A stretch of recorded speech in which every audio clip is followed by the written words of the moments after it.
sayfa yırtat, onları uğraştırma. Yine bir dene, iltifatların hoşuma giderse kanabilirim. Kalabilirim ya da gidebilirim, kafama göre kararım değişebilir.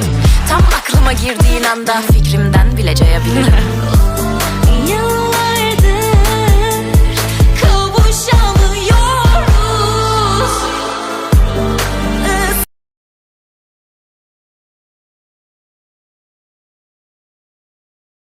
Kıyasın niye çok toz pembe?